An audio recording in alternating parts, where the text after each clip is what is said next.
So without further ado, I'm going to do the very formal thing, which is read Christopher and Jess's biographies right before they come on up. But I wanted to just say I am so excited and grateful, not only to all of you for being here, but also to Chris for bringing this exhibition to the Ringling, and for Jess for lending not only such beautiful works, but also your voice and your experiences for today's talk. So with some aplomb, Jess T. Dugan is an artist and a writer whose work explores the complexities of personhood, relationships, desire, love, and family. While their practice is centered around photography, it also includes writing, video, sound, drawing, and installation. Their work is informed by their own life experiences, including their identity as a queer and non-binary person, and reflects a deep belief in the importance of representation and the transformative power of storytelling. Their work is regularly exhibited internationally and is in the permanent collections of over 60 museums, including ours. Their monographs include Look at Me Like You Love Me, To Survive on the Shore, photographs and interviews with transgender and gender nonconforming older adults, and Every Breath Read Through. They are the recipient of a Pollock-Krasner Foundation Grant, an ICP Infinity Award, and were selected by the Obama White House as an LGBT Artist Champion of Change. They currently live and work in St. Louis, Missouri, and we are so thrilled that you are with us today, Jess. I also did want to mention, I should have mentioned this at the beginning, Jess will be doing a book signing immediately following today's lecture. So if you have any questions, your time is either in the Q&A or meet us back in the Visitors Pavilion by the museum store to buy one of those books and get it signed, because we will be speedily racing out of here at the very end. I want to just prepare you all for that. We are joined in conversation today also by Christopher Jones, who is the Stanton B. and Nancy W. Kaplan Curator of Photography and Media Arts here at the Ringling. He has been a part of the curatorial team since 2012 and has curated numerous photography and contemporary art exhibitions, including Territories, Photography, Space and Power, Approaching the Border, Hank Willis Thomas, Branded Unbranded, Coco Fusco's Twilight, Manuel Alvarez Bravo's Specters and Parables, and Witness to More, among many others. His most recent project was the exhibition Metadata, Rethinking Photography in the 21st Century, and its eponymous catalog, which explored artists approaching photography as a conceptually expanded practice. Prior to the Ringling, Jones served as the Assistant Curator of Prints and Photographs at the University of New Mexico Art Museum. He received his MA in Modern and Contemporary Art History from the University of New Mexico and has taught courses on the history of art and the history of photography at Eckerd College and New College of Florida. So without any further ado, please help me warmly welcome Jess T. Dugan and Christopher Jones.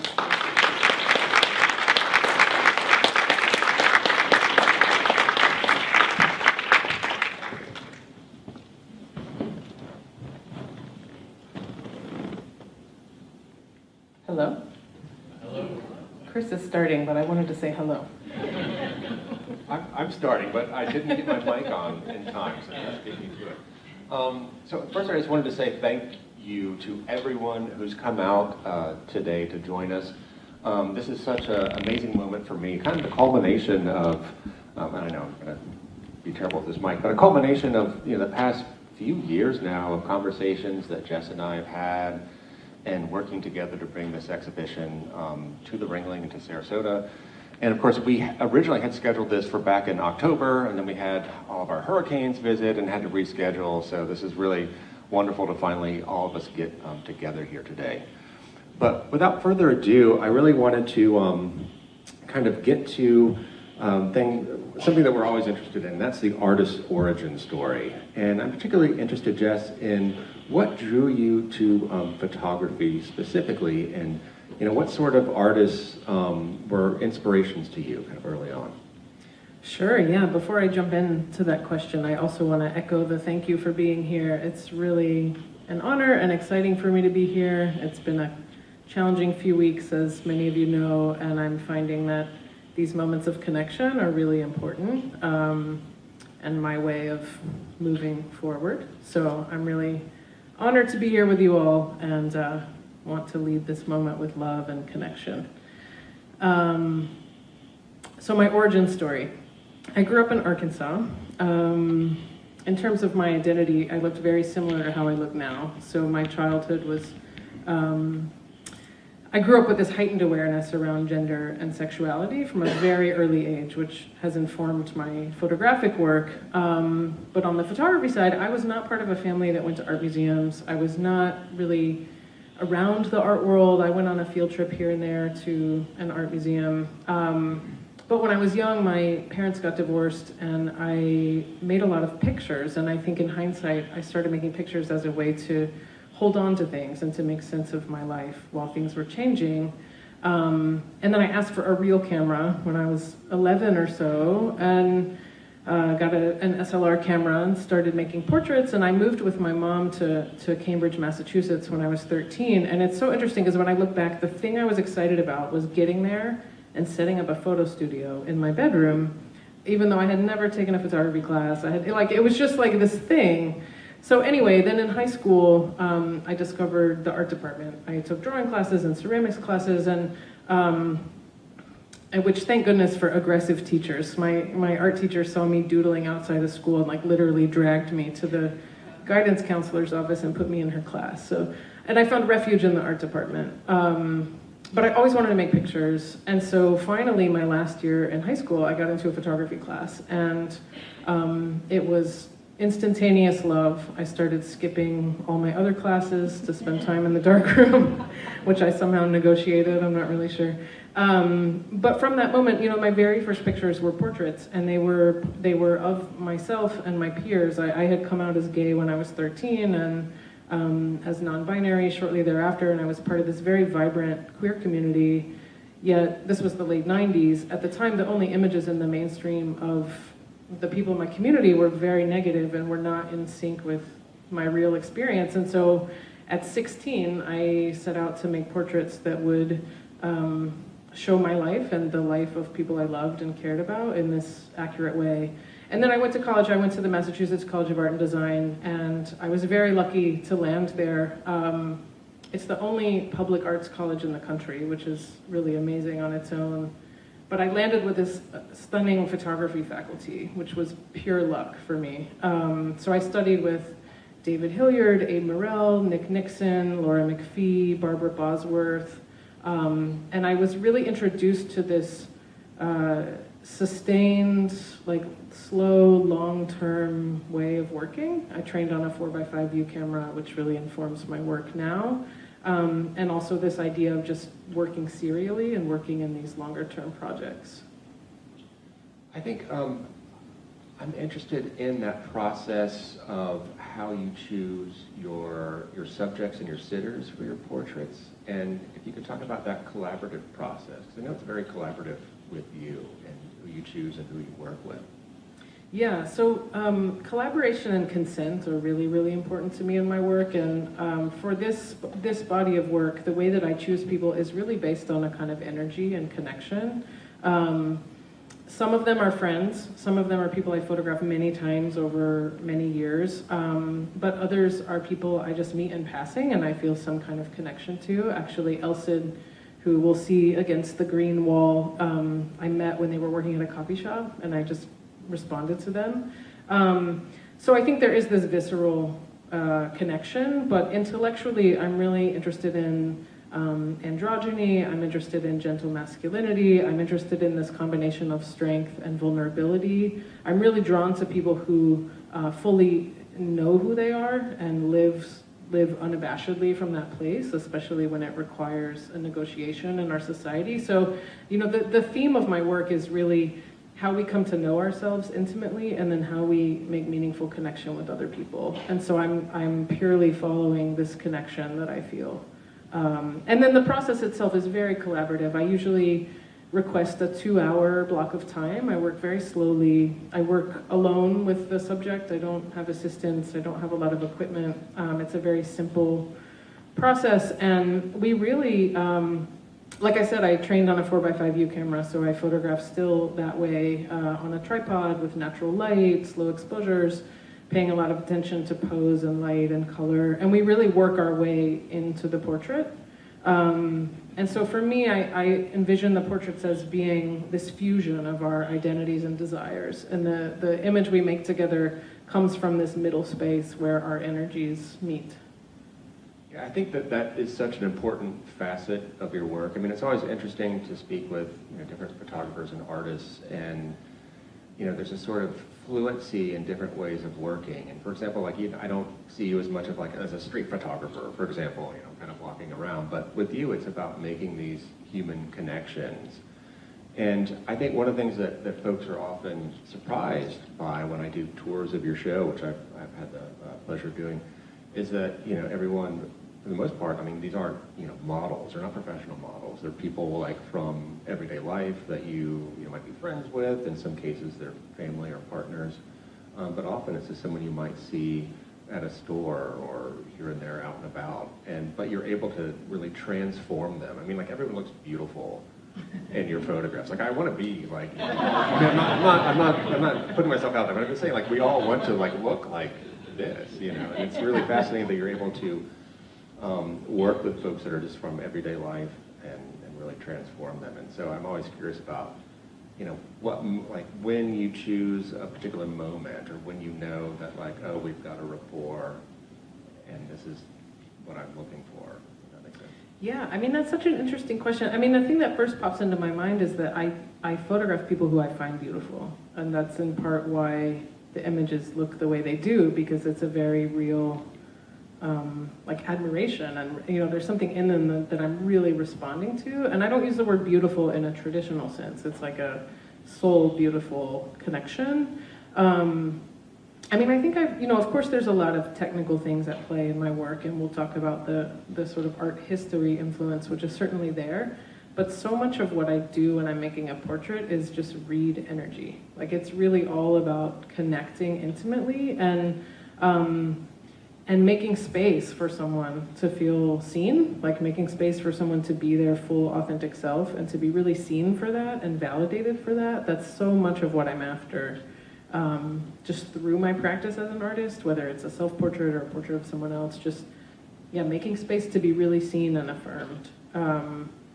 So there is the technical piece where we're kind of finding the light, we're finding the pose, we're trying this pose or this location or that location. There's some back and forth, but a lot of it is just about creating this emotional space where we can have a very real exchange, while we're making a portrait. I think one of the things that we can see in the exhibition downstairs is a kind of a shift in your practice over the past few years.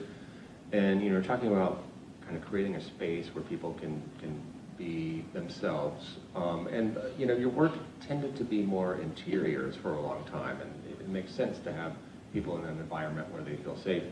But you started to photograph outdoors and in the landscape, and we see some examples here, like Enrique, this wonderful portrait here.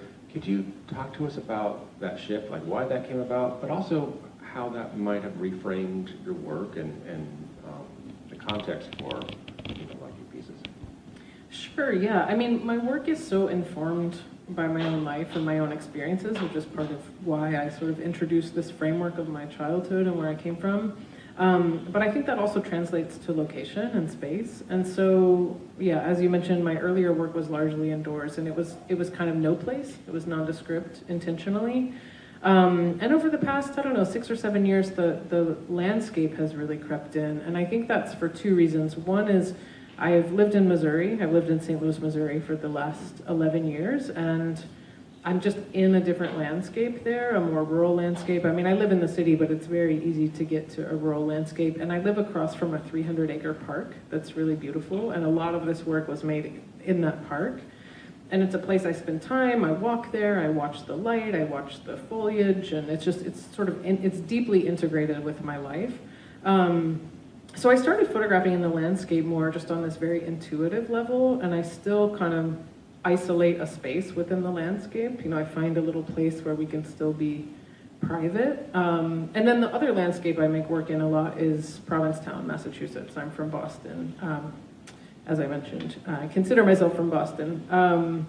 and I spend a lot of time there in the summers, and so I photograph a lot near the ocean. And part of that, again, is visceral, but I also think of the water as this kind of metaphor between being always present but always in motion, and thinking of that as a metaphor for our identity.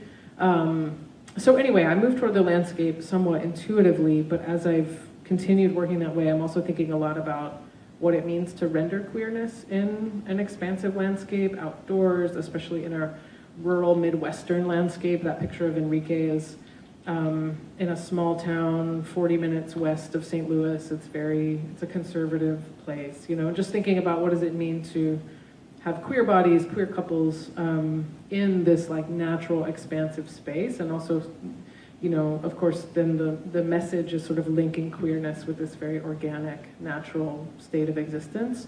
And I also love photographing in the golden hour. I love photographing at sunrise and sunset, although more friends will meet me at sunset than sunrise, but some of them will meet me at sunrise, mostly Shira. And I'm interested in that quality of light because it's beautiful, but I also like the reference to time, that it's a quickly changing experience, and this reference to like beauty, that it exists and it's gonna pass, like it's fleeting. All of our time here is fleeting, and so these these technical decisions or formal decisions to me are really tied into the conceptual about time and human experience. Well, and I was going to say, I know Jess enough now to know that you're a morning person, and I appreciate that. Yeah. I'm getting like text early from Jess. I'm like, oh, you're already ready to go. Like, okay. That's true. But I think that's a nice segue, though, because you're talking a little bit about that golden hour and the reference to time, ephemerality, and I was wondering if you could talk a little bit about your still lifes and interiors and how they relate to your larger body of work. I mean, when we approached designing the exhibition, I mean, we thought poetically in terms of like these smaller pieces. I mean, the still lifes and interiors without subjects tended to be very moody and kind of treated them as intermezzos between groups of portraits and what have you. And I think of when I think of still lifes too, I always think of that tradition of memento mori. But how do the still lifes and interiors relate to the rest of your work when you're thinking? Sure, yeah. I mean, it's interesting because I've made primarily portraits for most of my career. And I actually find still lifes very challenging. It's interesting, most people I think have the opposite sort of experience.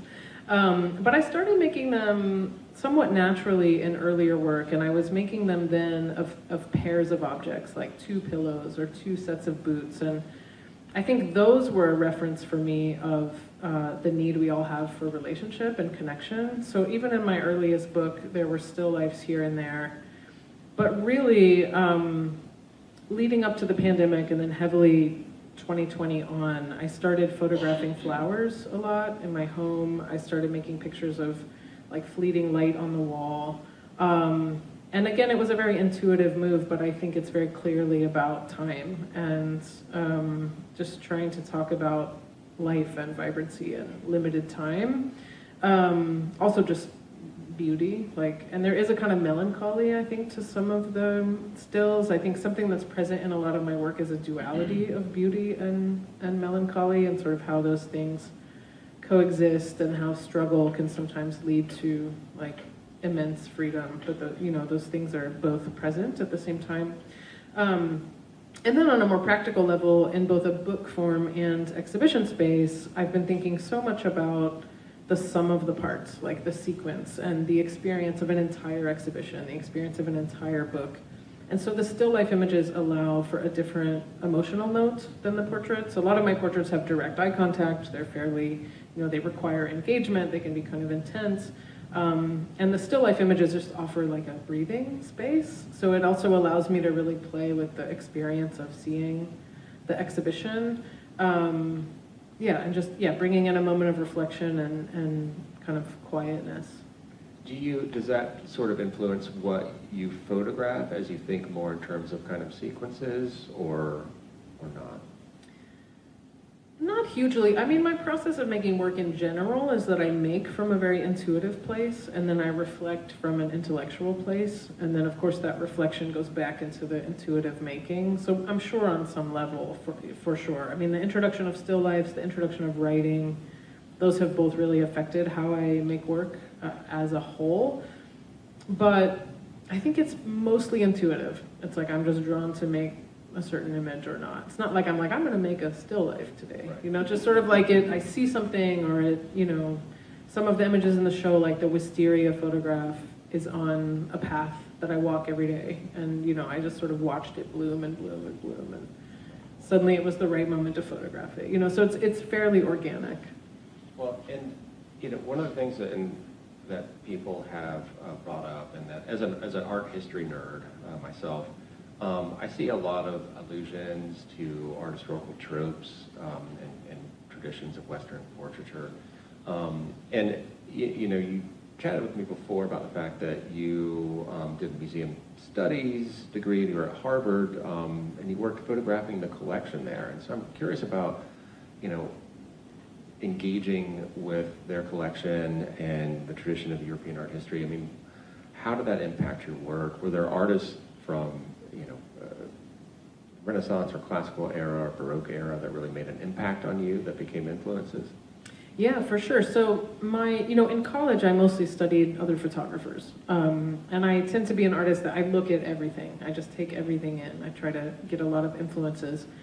And then my first job out of undergrad was working at the Harvard Art Museum. And I spent 8 hours a day alone in collection storage, photographing the collection, which was really amazing. And if I'd get bored, I'd go pull a box of like Diane Arbus photographs. And, you know, it's just like this unprecedented access to this collection. But I am a morning person. I also have a 6-year-old, so that's part of why. But I would go to work really early. I would work early so that I had time to be in the darkroom after work. And so I'd be alone in the museum, just surrounded by all these paintings for like a couple hours before anyone would come. And the experience of that all of that language of art history sunk into my brain and comes out in my work. You know, I can name artists like Rembrandt or Caravaggio that I think of as influences, but I think it's, you know, this sounds kind of vague, but it's actually just the whole history of painting. I mean, I spend a lot of time walking around museums and just sort of taking everything in as a visual thing. And so in some ways, I think of my photographs as being more in dialogue with painting than with photography because of how they come together and the importance on color and light and gesture. So yes, I'm very influenced by art history, but it's not, I never set out to create something in a one-to-one way. You know, it's not like I'm trying to recreate a specific painting, but all the language is in my brain just kind of bouncing around. Yeah, I had wondered about that, and other folks had asked, because and there's a couple of works in the exhibition now that really like resonate in terms of like allusions to some European masterworks. I mean, there's a photograph of Colin, who's the subject, who's in the bathtub, and immediately I was like thinking about, you know, Jacques-Louis David's Death of Marat, and then of course the portrait of Enrique that we saw just a few minutes ago had the sort of Saint Sebastian pose of the martyr, and so people were like, well, wondering if you're trying to recreate those or not, and I was like, I think it's probably more intuitive, but maybe it's when you see it, you kind of go with it, perhaps? I don't know. Yeah, I think it's more intuitive. I certainly don't have a painting in mind when I'm photographing, but I also very much acknowledge that I've spent years looking at these works and they're in my mind. And I am interested in pulling these very classical art historical poses in a contemporary queer way. Like sort of using, one thing I'm very consciously interested of is using a very classic formal language and approach with very contemporary subject matter and kind of fusing those and inviting a viewer in through the beauty of the piece and then kind of having this other layer. So I definitely think about that. I wanted to pivot a little bit to talk about how you've been expanding your practice. I think writing is becoming more and more important to what you're doing, as well as even expanding into drawing. Our exhibition here includes portraits, but also two incredibly powerful video works that are very personal. These are in the form of letters to your father and the other to your daughter, Eleanor, and include lots of personal photographs and your own writing. Could you talk about what motivated you to include this as part of your body of work?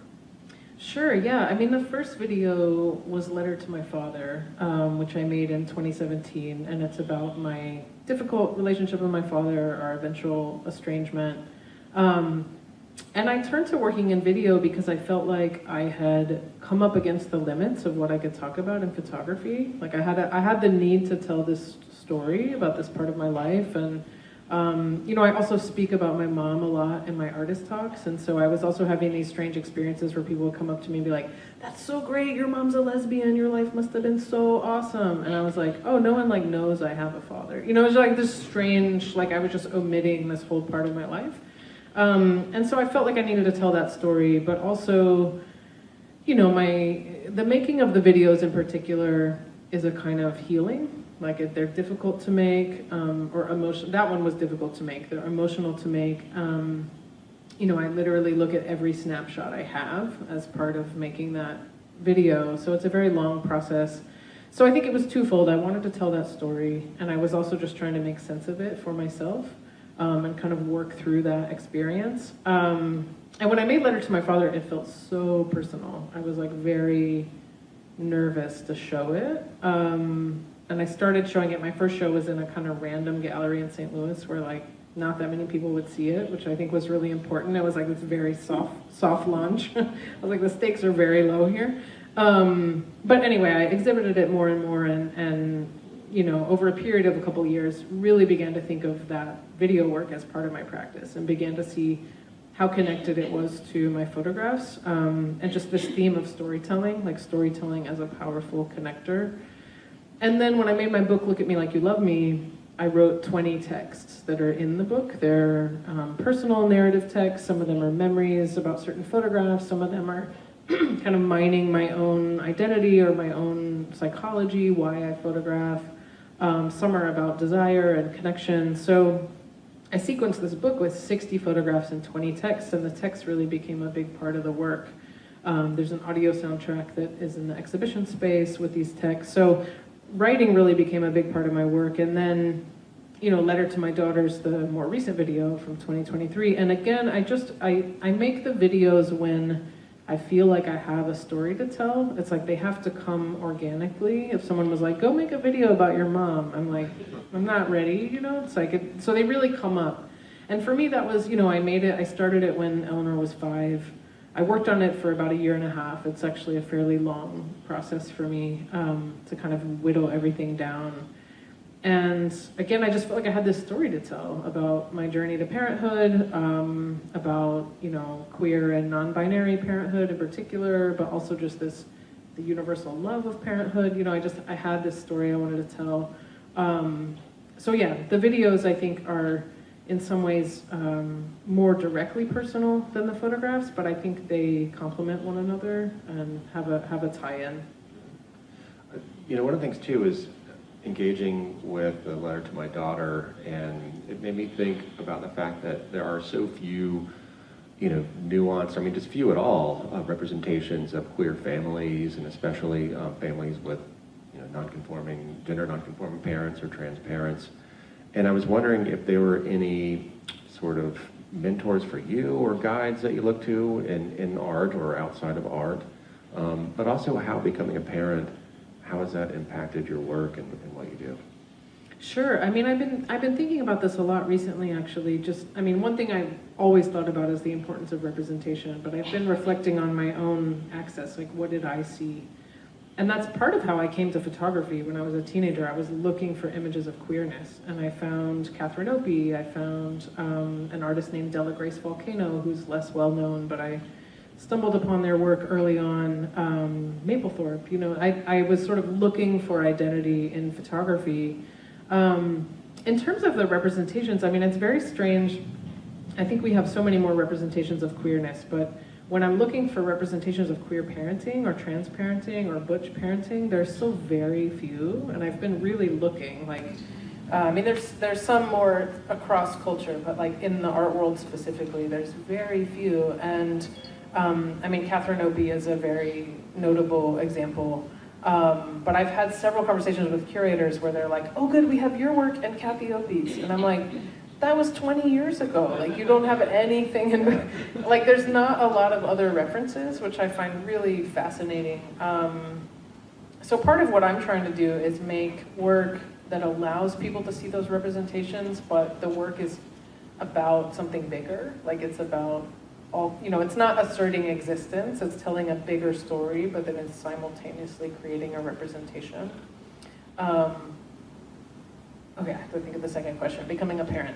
I mean, I think becoming a parent has completely changed my entire life. I mean, you know, when we were expecting Eleanor, people were like, your whole life's gonna change. And I was like so annoyed. I was like, no, it's not. My life's just gonna keep going and I'm gonna have this kid like in it, you know? It's like, which is so naive, obviously. And so then Eleanor arrived and I think, you know, it really changed so much for me. I think it reoriented me to the world, like my position to everything and sort of what was most important to me.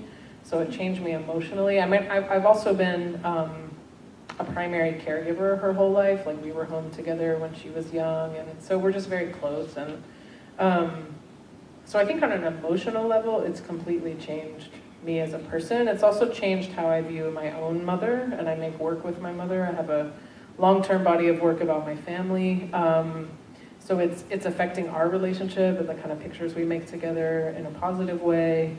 And then, you know, very directly, Eleanor has become part of the work. You know, I photograph her, I make this video about her.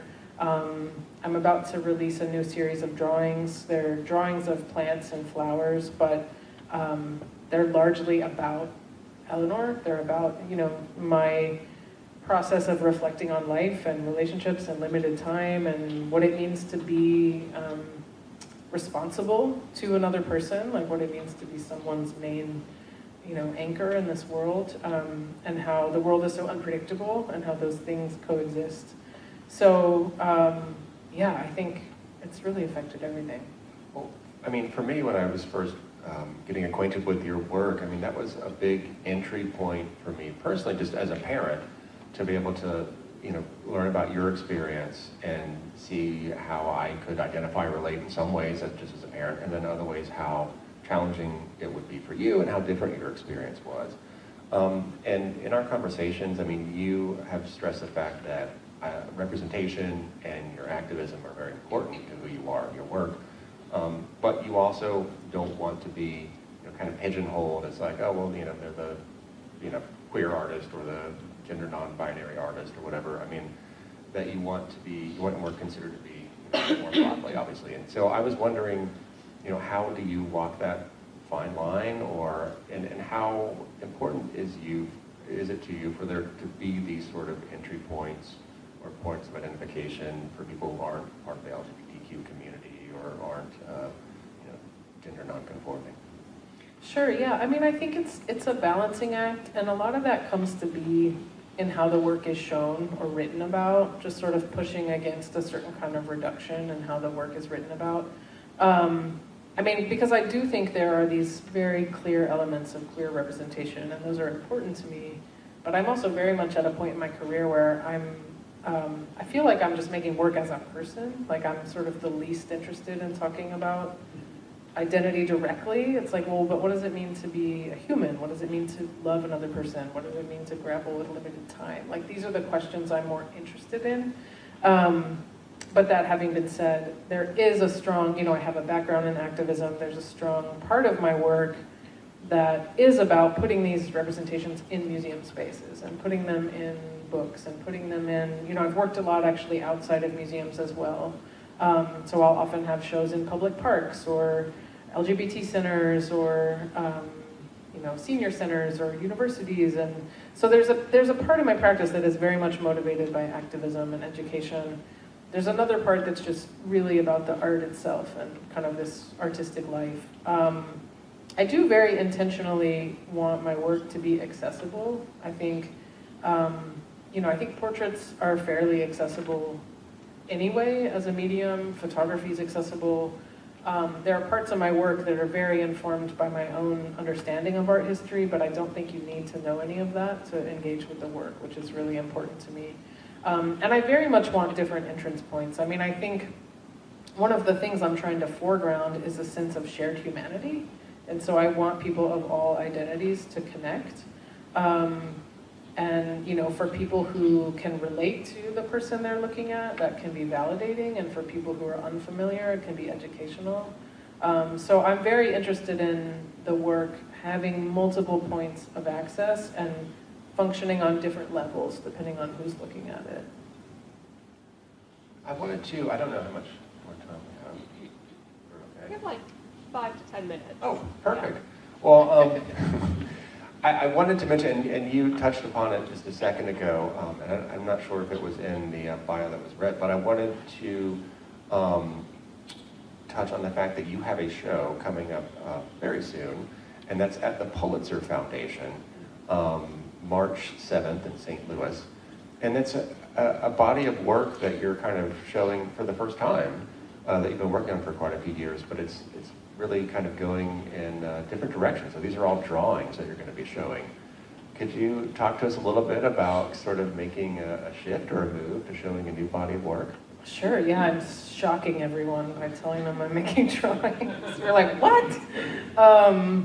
Yeah, so, about a year and a half ago, I started this daily meditative drawing practice. I'm up at 4 or 5 a.m. most days, and so I have a little bit of time before my daughter's up. And I was finding that I was waking up and I was like opening Instagram, or I was opening my email, and it just set this anxious tone for my day. And I'm not a person who's easily accessed traditional meditation for whatever reason. And so I was like, okay, maybe if I draw every morning, it'll be like this way that I start my day calmly. And so I started that, like not really knowing what it would be. And, within like a month, I was like, oh, I'm like making work. Like this is a real thing that I'm doing. And so I've done it for, I've made like 330 drawings or something in the past little more than a year. And it's been really exciting to work in a different medium. And the debut will be next month at the Pulitzer Arts Foundation, which for anyone who's been there, it's just this very beautiful space. It's really a kind of dream space to release they're very delicate drawings, they're line drawings, they're contour drawings. And it's really about like presence and kind of slowing down and paying attention. And the Pulitzer building it's a Tadao Ando building. It's very quiet and encourages reflection, so it's this kind of perfect space. But yeah, I would say more globally, I've been expanding. I've been definitely thinking of myself as a contemporary artist more than a photographer. I've been working with writing and video and now drawing, and just kind of opening up the possibilities for like how to make work. I think that's really exciting as you expand your practice in all these different directions. And I also wanted to make note of the fact that you have a new book coming out that we were talking about it before our conversation up here, but that's coming out in 2026, and it's in collaboration with the curator Charlotte Cotton. So Jess T, Dugan, and Charlotte Cotton, Love Pictures. Is that still the title? Excellent. And it's going to be coming out next year, but you're going to be premiering it, hopefully, maybe at Perry Photo this year? Hopefully. Yeah, we have a lot to do between now and September, but yes, it will be, I'm working with a publisher called Radius Books in Santa Fe, and it's the first survey book of my work, so it will be the last 20 years of my work. But it's really foregrounded through relationship and collaboration, and it is a collaboration with Charlotte Cotton, so there's a long conversation between us. And then we're having conversations with 15 other people, some curators, some subjects, some of my mentors. My graduate school mentor, Dawu Bey, will be part of it, and Kelly Connell. So we're bringing in all these other voices as part of the book. So it'll be a somewhat non-traditional survey, but we're hoping to release it this November at Perry Photo, and it'll be officially out in January. That's exciting. I can't wait to see it.